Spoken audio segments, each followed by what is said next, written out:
All right, last part of the notes. I am on page 38. I put a little more space on my page just because I can't write that small on my computer screen. So if you're wondering why this looks different, that is why. So we are going to start by looking at functions. And when we do this, the main goal of today is composition functions. But when we do work with functions, we can add them, subtract them, multiply and dividing. Dividing's not that fun, but we'll worry about it later. But then in addition to the four basic operations, we can also combine functions through an operation called composition. And the composition of two functions is found by plugging one function into the other. And you're going to know it's a composition function when you see this notation. Lots of parentheses.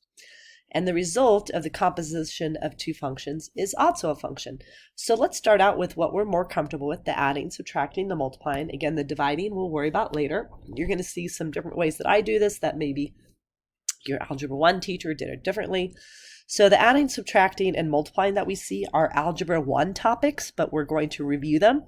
The composition function, like an example E and F, those are the Algebra 2 topics. So here we go. My first job is to take f of x. Notice when I do this, I put it in parentheses. And I'm going to add g of x. And one thing I like to do when I add and also subtract fractions, I like to add the way I did in elementary school and stack my like terms. And then I can add my x's, get negative 2x. I can add what we call the constant numbers, the numbers without the x, and get minus 3. And when done, this is the result of taking f of x plus g of x. So I just get a new type of function, a new linear function if I graphed it. So the next one, I'm going to subtract them this time.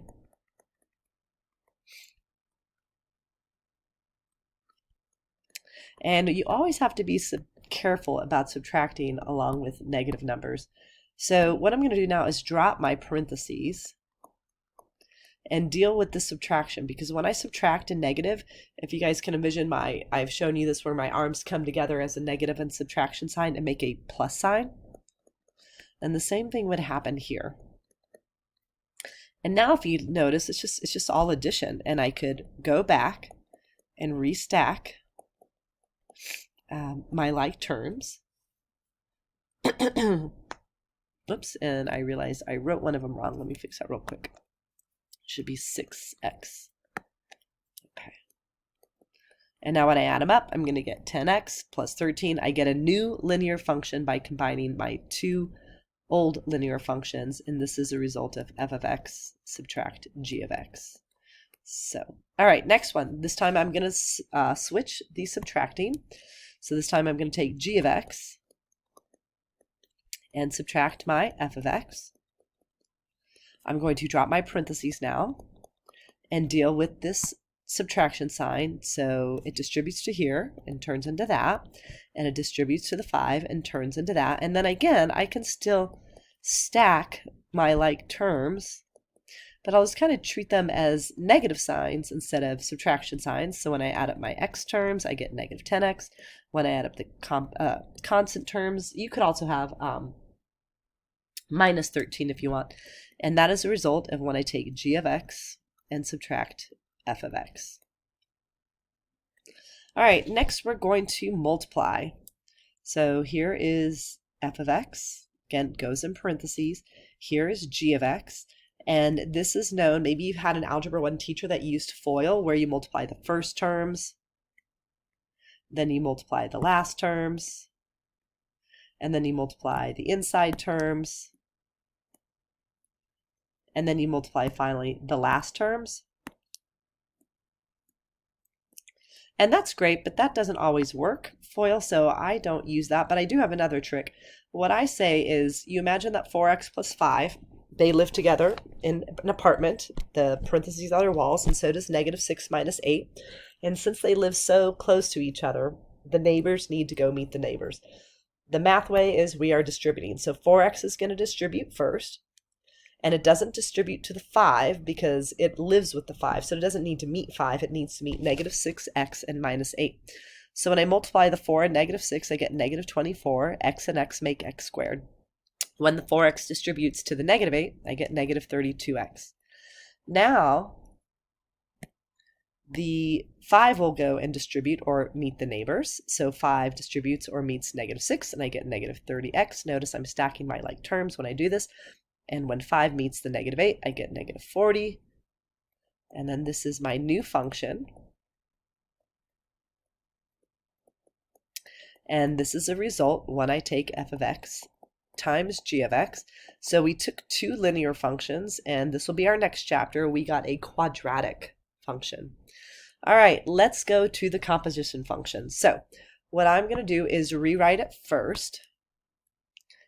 And if you've ever been to a fancy restaurant, they always say start with the, and there's lots of silverware, start with the outside silverware. So what I'm going to do is make my silverware, or the outer parentheses, really noticeable. Now, you know how to do something like this. If this were the problem, this would say, okay, x is 2, plug it in, do the math so that you can find y. And we're going to do the same thing, except instead of plugging 2 in, we're going to plug in a whole nother function. So what I'm going to start with is I'm going to take my g of x and replace it with what it's worth. So g of x up at the top was negative 6 minus 8.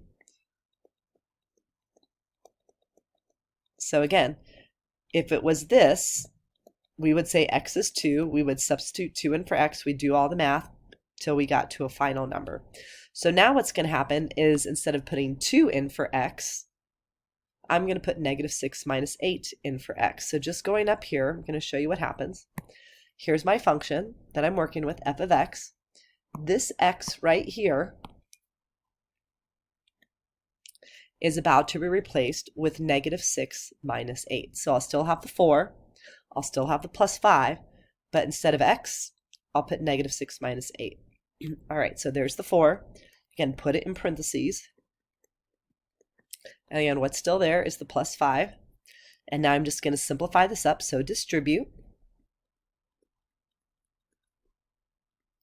Combine my like terms here. And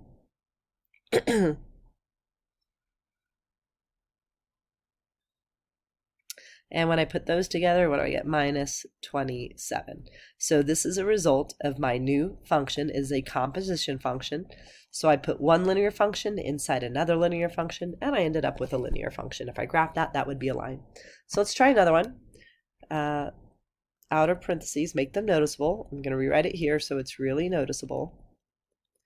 And so here,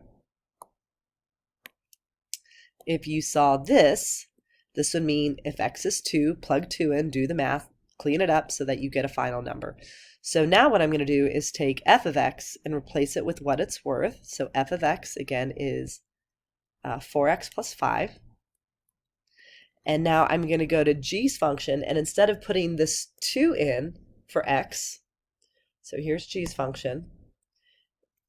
That's not what I wanted to do. Instead of putting a 2 in there, we're going to put 4x plus 5 in there. So I'm going to still have my negative 6, but instead of x, I'll put 4x plus 5. And then what's still part of that is the minus 8.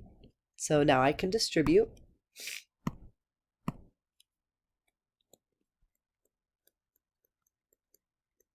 I can combine my like terms, and when I'm done, I have this.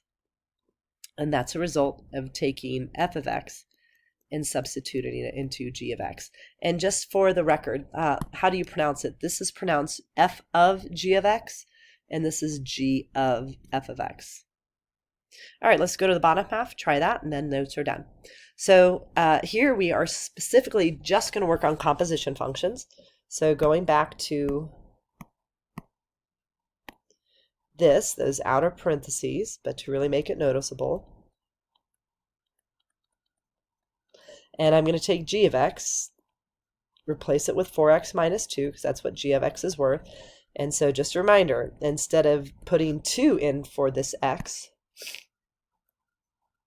instead of putting 2 in for that x, I'm actually going to put 4x minus 2 in for that x. So here goes 1/2. In for x goes the 4x minus 2. I still have the plus 5, and I'll clean it up by distributing. So I get 2x minus 1 plus 5, combine my like terms, and I get this. And that is a result of taking f of g of x. All right, next one switches around. So in my parentheses, I'm going to put in f of x. And a reminder that if you saw this, I would go to g's function and I would put 3 in there. But now instead of putting 3 in there, we're going to put 1/2 x plus 5. So here's the 4 that's there. And in for x goes this. And I still have the minus 2, so now I can distribute. I can combine these like terms, and then I get 2x plus 18, and that's a result of g of f of x. All right, this time we're going to take g of x and actually put it right back into g of x. So I'm going to take my big parentheses, replace g of x with what it's worth. And so now what's happening is instead of putting a number again into here, I'm putting 4x minus 2. So I'll have the 4. In for x goes this. Now it's time to distribute. Combine my like terms. And then this is the result of doing g of x. All right, 3 more. So notice these look a little different. So I'm going to kind of set this up a little bit. Let's start with what we know. So first I'm going to rewrite it. Make those outer parentheses really noticeable. And if you haven't realized, we're always starting with this, what's in the big parentheses. And again, this now says go to g's function. So g's function is, hold on, I gotta look at it real quick. 4x minus 2. And then that 2, and that's highlighted, says make x 2. And I'm going to put it in there now. I'm going to get 8 minus 2, and that's 6. So when I take g of 2, it's worth 6. So what I'm going to do is take this 6 and replace it where my highlighted g of 2 goes. And now I can go to f's function, and f's function is this. And this now says make x become 6. Oops. And half of 6 is 3. Add that to 5 and you get 8. So my result is when I take f of g of 2, I get 8. And I'm going to put it right up there because I'm kind of running out of room. All right, you're hearing my dogs bark right now. All right, I don't have much time left. I'm going to go a little faster here. So again, I'm going to take my first one, and I'm going to take g of f of 8. I'm going to do the same highlighting. This is where I focus, is in the parentheses. So this says I should take f of x, which again is 1/2 x plus 5, and make x 8. So I'll take half of 8, which is 4. I'm going to add 5 and get 9. So that means f of 8 is worth 9. So now I'm going to take this f of 8, which is worth 9, and take the green part and replace it with the 9 that I got. And now I can go to g's function, which is this.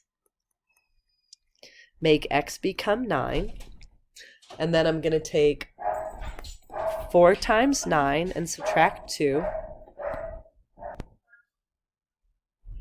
All right, then I'll have 36 take away 2, and I get 34. So g of f of 8 results in 34. All right, last one. I don't know how much, I have very few seconds, so I might get cut off. All right, this time I'm taking g of g of 0. So here goes my highlighted. So focusing on the green, g again is worth 4x minus 2. And this says we're going to make x become 0. So I got to go fast. I have It's going to get cut off now, most likely. Let's see what happens.